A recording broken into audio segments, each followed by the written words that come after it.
하루 20분 성경 읽기 유진 피터슨의 메시지 성경. 오늘은 욥기 33장부터 시작합니다. 욥기 33장. 욥이여 내 말을 끝까지 들어주십시오. 부디 내 말에 귀 기울여 주십시오. 심사숙고한 내용을 말하는 것입니다. 다른 숨겨진 의도가 있는 것은 아닙니다. 내 마음을 정직하게 토로하는 것입니다.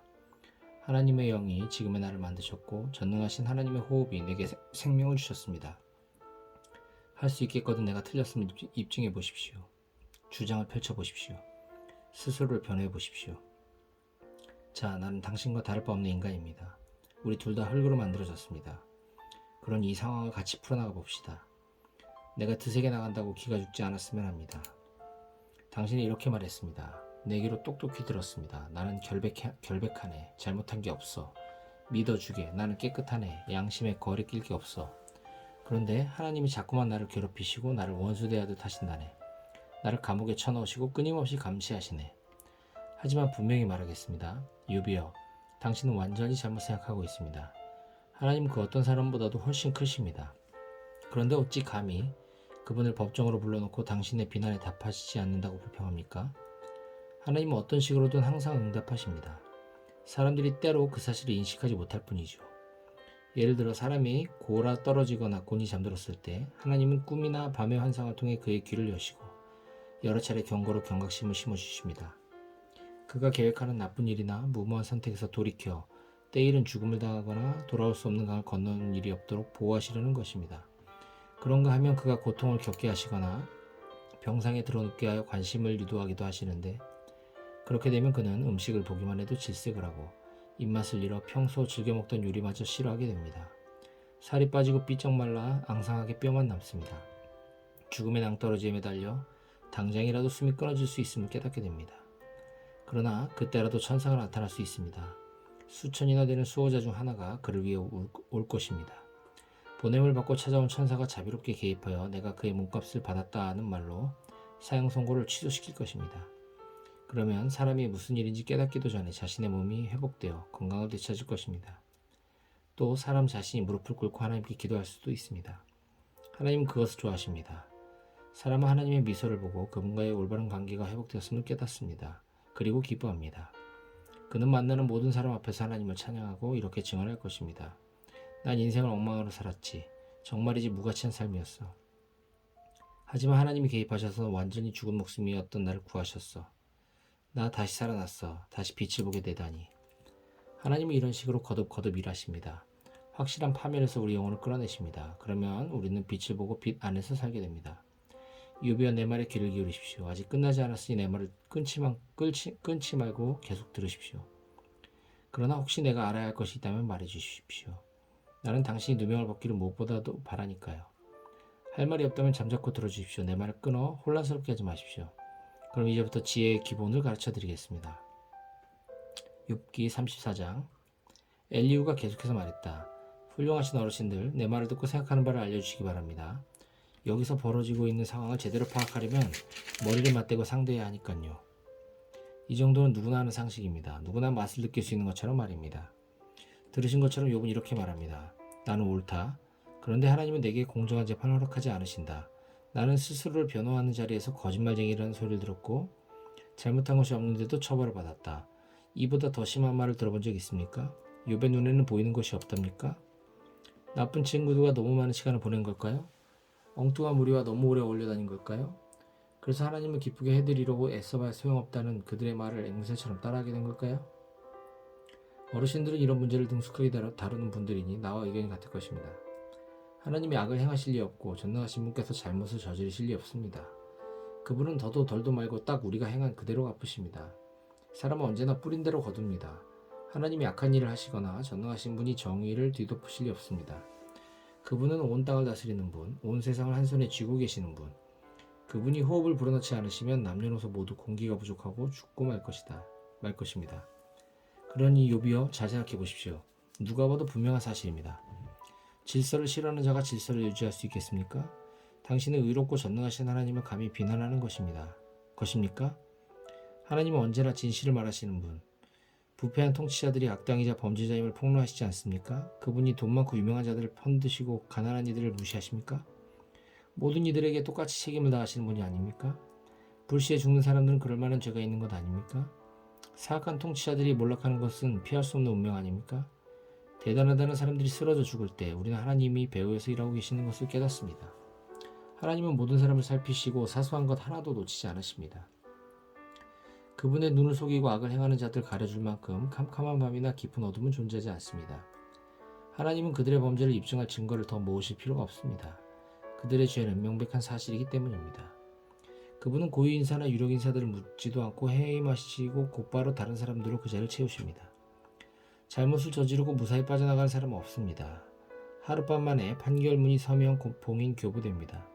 그분은 모두가 볼 수 있는 탁 트인 곳에서 악한 자들을 그 악한 행위대로 처벌하십니다. 그들은 그분을 따르지 않고 그분의 길을 더 이상 생각하지 않기 때문입니다. 그들의 배교를 알린 것은 가난한 이들의 울부짖음이었습니다. 억눌린 이들의 울부짖음을 하나님이 들으신 것입니다. 하나님이 침묵하신다 한들 그것이 당신과 무슨 상관이 있습니까? 하나님이 얼굴을 숨기신다 한들 어찌하겠습니까? 그러나 침묵하시든 숨으시든 하나님은 여전히 존재하시며 다스리시기에 하나님을 미워하는 자들이 그분의 자리를 차지하여 사람들의 삶을 망치는 일 없을 것입니다. 그러니 그냥 하나님께 실토하지 그럽니까? 이렇게 말하십시오. 내가 죄를 지었습니다. 다시는 죄를 짓지 않겠습니다. 내가 아직 깨닫지 못한 것이 있다면 깨닫게 해주십시오. 그동안 저지른 악을 다시는 저지르지 않겠습니다.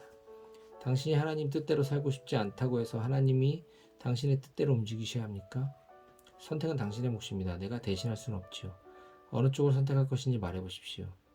생각이 올바른 사람들이 이구동성으로 하는 말, 내 말에 동의하는 지혜로운 사람들이 하는 말이 있습니다.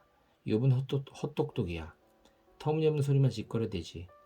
욥이여, 하나님께 그렇게 못되게 말대꾸를 했으니 어디 구속으로 끌려가 헛된 질책을 받아 마땅합니다. 원래 지은 죄에다가 하나님의 징계에 저항하고 무엄하게도 하나님께 주먹을 휘두르며 전능하신 분을 여러 제목으로 고발하는 죄를 더했기 때문입니다.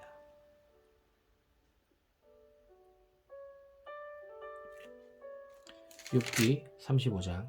엘리후는 욥을 다시 공격했다. 처음에는 나는 하나님 앞에서 완전히 결백하다고 하더니 그 다음에는 내가 죄를 짓든 안 짓든 무슨 차이가 있겠느냐고 말하니 이게 말이 됩니까? 자, 분명히 말씀드리죠. 당신과 새 친구분은 지금 자신이 무슨 말을 하는지 모르고 있습니다. 하늘을 보십시오. 오래도록 열심히 들여다보십시오. 하늘 높이 떠있는 구름들이 보입니까? 당신이 죄를 짓는다 한들 하나님께 달라질 것이 무엇이겠습니까? 당신이 아무리 큰 죄를 짓는다 한들 그것이 하나님께 대수겠습니까? 당신이 선하다 한들 하나님이 거기서 무슨 득을 보시겠습니까? 그분이 당신의 업적에 의존하기라도 하신단 말입니까? 사람이 선한지 악한지에 관심을 갖는 사람들은 가족과 친구와 이웃뿐입니다. 하나님은 사람의 행위에 의존하지 않으십니다.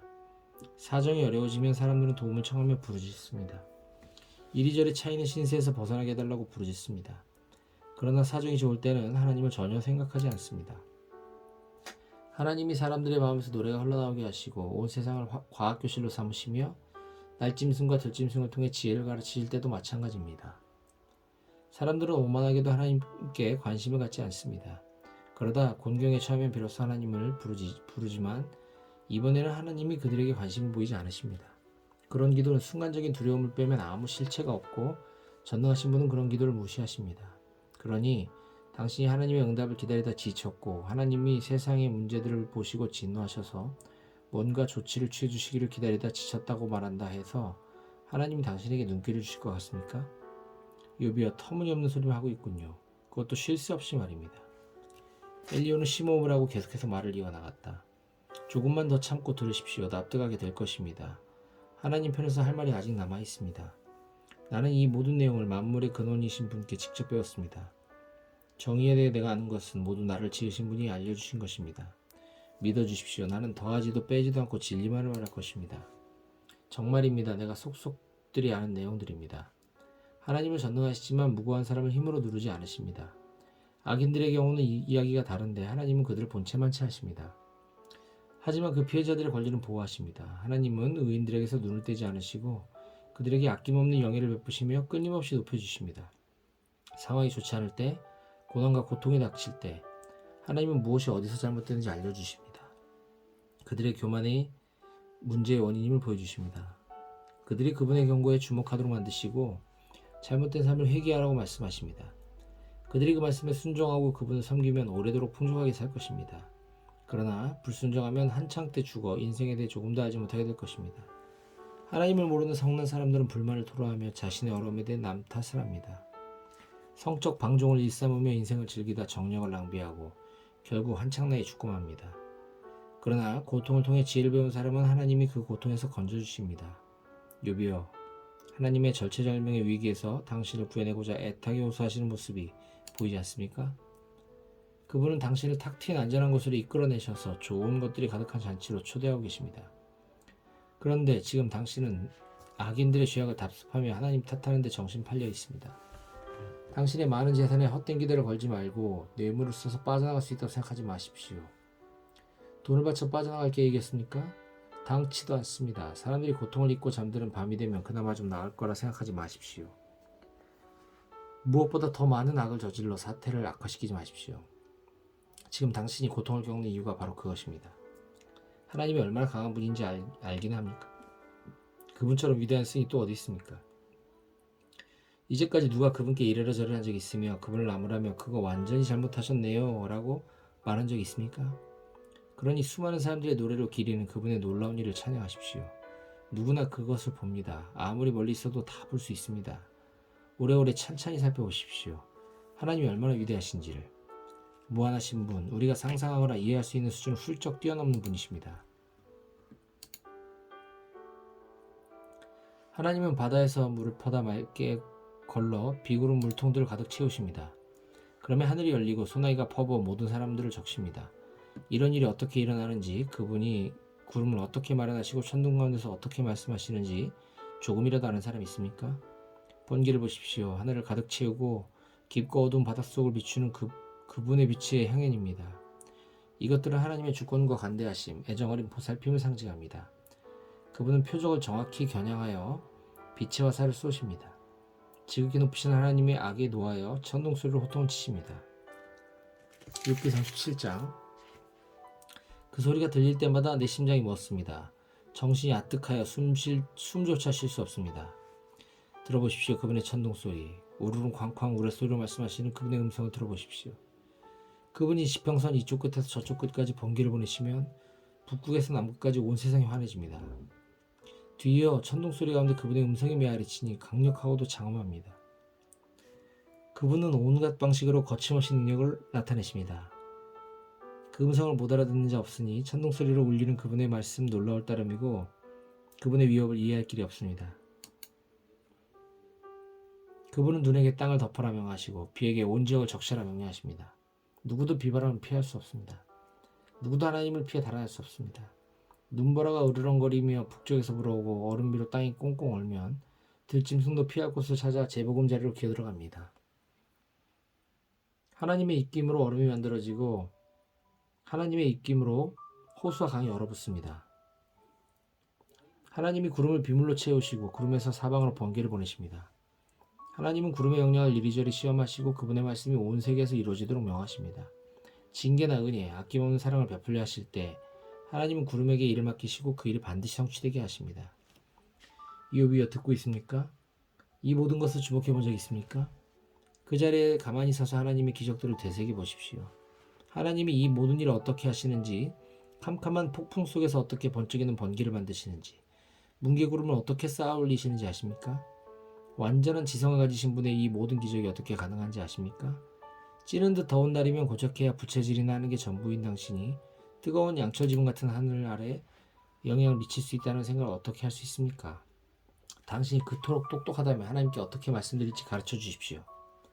우리는 아는 게 없어서 그 방법을 도무지 모르겠습니다. 내가 하나님께 대들 만큼 우둔한 줄 압니까? 그것은 화를 자초하는 짓이 아니겠습니까? 정신이 온전히 박힌 사람이라면 구름 한 점 없이 화창한 날에 해를 똑바로 쳐다보진 않을 것입니다. 북쪽산에서 찬란한 금이 나오듯 위험에 찬 아름다움은 하나님께로부터 흘러나옵니다. 전능하신 하나님, 우리 손이 닿지 않는 곳에 계신 분, 권능과 정의가 더없이 뛰어나신 분, 그분이 사람을 불공평하게 대하신다니 생각도 못할 일입니다. 그러니 모두 깊은 경외심으로 그분께 절하십시오. 당신이 지혜롭다면 틀림없이 그분을 경배하게 될 것입니다. 욥기 38장.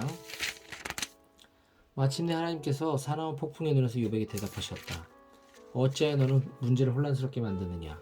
어찌하여 너는 잘 알지도 못하는 말을 하느냐? 정신 차려라 욥. 일어서거라. 똑바로 서라. 몇 가지 물어볼 테니 제대로 대답하여라. 내가 이 땅을 창조할 때 너 어디 있었냐? 네가 아는 것이 그렇게 많다니 어디 말해봐라. 누가 땅의 크기를 정하였느냐? 네가 모를 리 없겠지? 누가 그것을 설계하고 치수를 정했느냐? 새벽별들이 일제히 노래하고 모든 천사들이 소리 높여 찬양할 때 땅의 기초는 어떻게 놓였으며 그 주추도는 누가 놓았느냐? 아기가 태를 열고 나오듯 바닷물이 터져 나올 때 누가 그것을 감독하였느냐? 바로 나다. 내가 그것을 부드러운 구름으로 싸고 밤에는 어둠의 이불로 안전하게 덮어주었다. 그 다음에 바다의 활동구역을 정해줄 울타리, 빠져나가지 못할 튼튼한 울타리를 만들고 바다에게 이렇게 말했다. 여기 머물러라. 여기가 네가 있을 곳이다. 너는 이 안에서만 사납게 날뛸 수 있다. 너는 아침에 기상명령을 내리고 새벽에게 작업 개시를 지시한 적이 있느냐? 그래야 땅을 이불처럼 거머쥐고 바퀴벌이를 털어내듯 악한 자들을 털어버린 적이 있느냐? 해가 만물의 빛이 비추어 모든 빛깔과 형체가 드러나면 악한 자들을 덮고 있던 어둠이 일제히 벗겨지고 그들의 악행이 훤히 드러난다. 너는 세상의 바닥을 본 적 있느냐? 깊은 대양의 미로 같은 동굴들을 답사해보았느냐? 죽음을 알기나 하느냐? 죽음의 깊은 신비를 푸는 실마리가 네게 하나라도 있느냐? 이 세상이 얼마나 드넓은지 아느냐? 짐작하는 바라도 있다면 어디 말해봐라. 너는 빛이 어디서 오며 어둠이 어디서 하는지 아느냐? 그것들이 길을 잃으면 손을 잡고 집에 데려다 줄 수 있느냐? 물론 넌 알고 있을 것이다. 어릴 때부터 그것들과 같은 동네에서 자라 평생 알고 지낸 사이가 아니냐? 너는 눈이 만들어지는 곳에 가보았느냐? 우박이 비축된 저장고를 본 적이 있느냐? 환란과 전투와 전쟁 때를 대비해 내가 우박과 눈을 준비해 놓은 무기고 말이다. 번개가 발사되는 곳, 바람이 시작되는 곳을 찾을 수 있느냐? 너는 누가 폭우를 위해 협곡들을 깎았다고 생각하느냐? 누가 천둥번개를 동반한 폭우가 지나갈 길을 내어 사람의 발길이 닿지 않는 들판과 사람의 눈길이 닿지 않는 사막에 물을 대고 쓸모없는 황무지를 흠뻑 적셔 들꽃과 풀로 뒤덮이게 하겠느냐? 비와 이슬의 아버지가 누구이며 얼음과 설의 어머니가 누구라고 생각하느냐? 이런 놀라운 기상현상들이 저절로 일어난다는 생각 따위는 잠시라도 하지 않을 줄 믿는다만 어떠냐? 너는 아름다운 북두칠성의 눈길을 사로잡을 수 있으며 거룩한 사냥꾼 오리온자의 추적을 따돌릴 수 있느냐? 금성을 불러내어 네 개를 비추게 하고 큰 곰자리와 작은 곰자리 별들을 함께 불러내어 뛰돌게 할 수 있느냐? 너는 하늘의 별자리들을 조금이라도 아느냐? 그것들이 지상의 일에 어떤 영향을 미치는지 아느냐? 너는 구름의 주위를 끌어 소나기를 내리게 할 수 있느냐? 번개를 뜻대로 부리고 명령을 바로 수행했는지 보고하게 할 수 있느냐? 누가 날씨를 분별하는 지혜를 따오게 주었으며 폭풍을 감지하는 능력을 수탁에게 주었느냐? 땅이 바싹 말라 쩍쩍 갈라지고 땅바닥이 벽돌처럼 단단하게 구워질 때 구름을 헤아리고 하늘의 빗물통을 기울여 비를 내리게 할 만큼 지혜로운 자가 있느냐? 너는 암사자에게 먹이를 사냥해 보금자리에 웅크리고 있거나 주림배를 안고 기다리는 새끼들에게 가져다 주도록 가르칠 수 있느냐? 까마귀 새끼들이 먹을 것이 없어 날개를 퍼덕거리며 하나님께 부르짖을 때 누가 그 어미들에게 먹이를 마련해 주느냐?